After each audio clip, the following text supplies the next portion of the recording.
Truth and facts are two different things, and I wish it wasn't so difficult for some people to get this through their heads.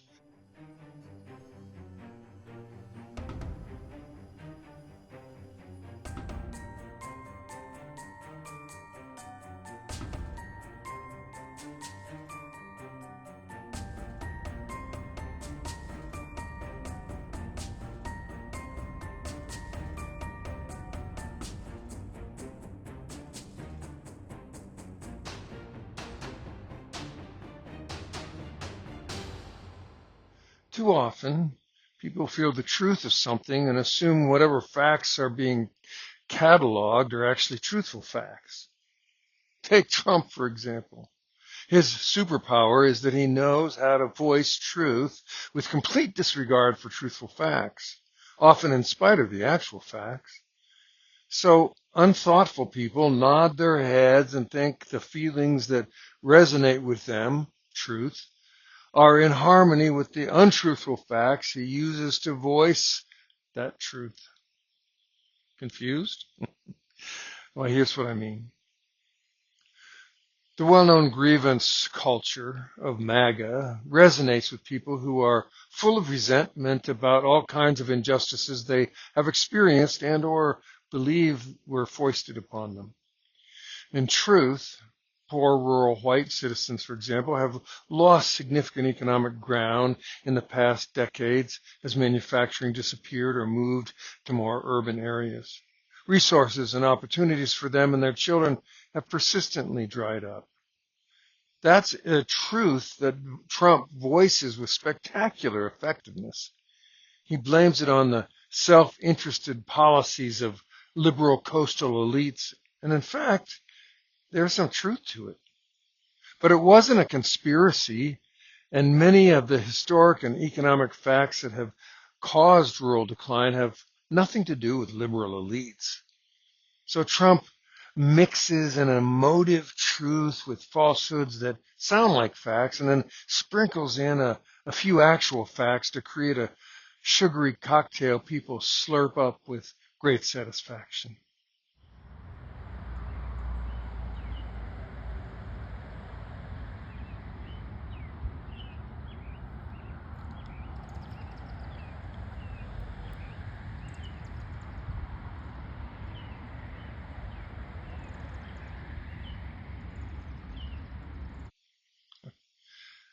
Now, a fact has an objective reality, a piece of data that is demonstrable. Sciences and social sciences are Lego houses built on facts, requiring them to be observed, demonstrated, replicated, and measured.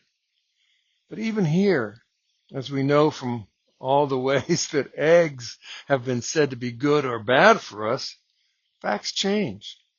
Whether physics or medicine, science is full of facts that have been proven to be untrue or not true in the way that had been thought previously.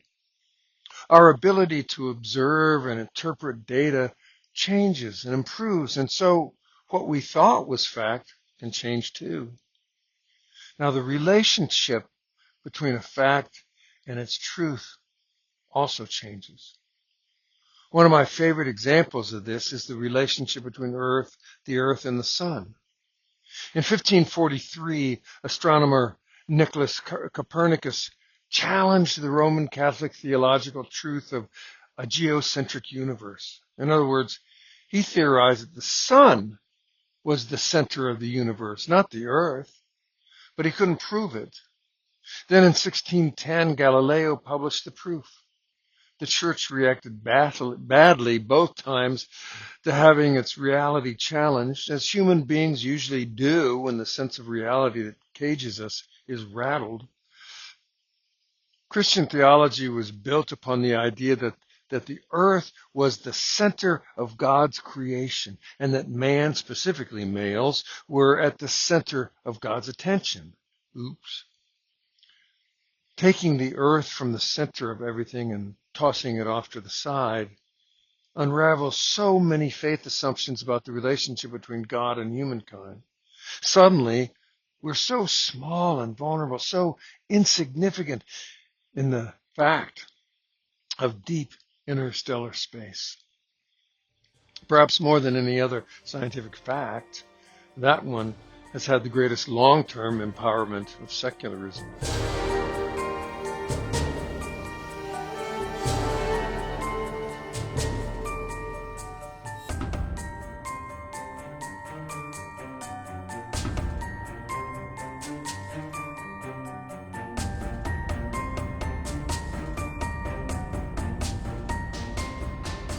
Now, practitioners of certain brands of Christianity get apoplectic when anything in the Bible gets challenged as non-factual.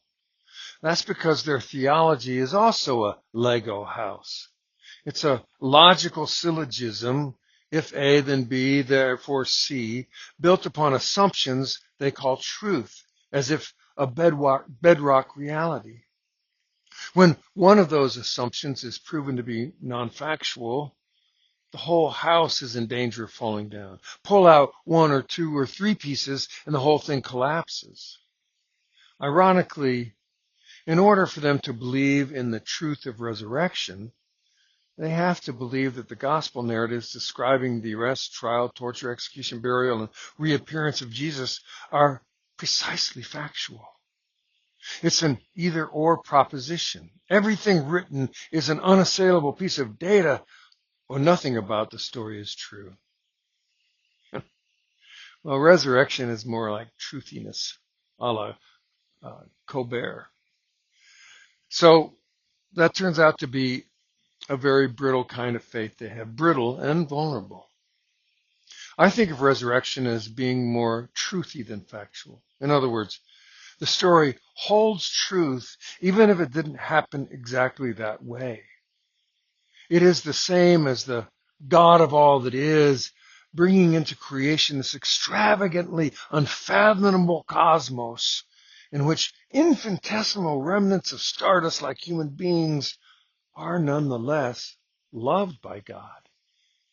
Get it? It could be that none of the stories about Jesus are factual, perhaps except that he was, like John the Baptist and other Messiah figures of his time, executed by the Romans. The rest could be rumors and metaphorical legends bubbling up from beneath the ashes of the Roman-Jewish War of Destruction in 66 to 73. Like the conspiracy theories of our own internet age, perhaps they caught fire in the disintegrating culture of its time. Yet, it remains true. How? Well, that creation, that God sparked, is riddled with resurrection. As we know from physics, energy doesn't die, it changes form. Our bodies hold within them the elements of stardust created from the Big Bang. All that energy didn't disappear. It changed forms. And we are one of those forms. We are a walking, talking resurrection of the energy that has come before us. We will continue after we die, resurrected and ongoing. So you see, resurrection can be true even if the stories are not factual. Of course, they may be factual, but we will never be able to prove it. And the truth of resurrection may be different than I've sketched it out to be, and true in another 100 different kinds of ways. We got nothing. We want precision, we want certainty, and we want security, but we got nothing.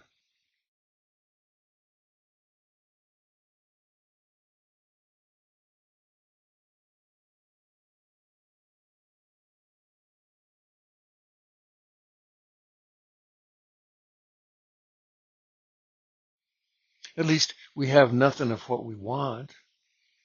But that doesn't mean we have nothing.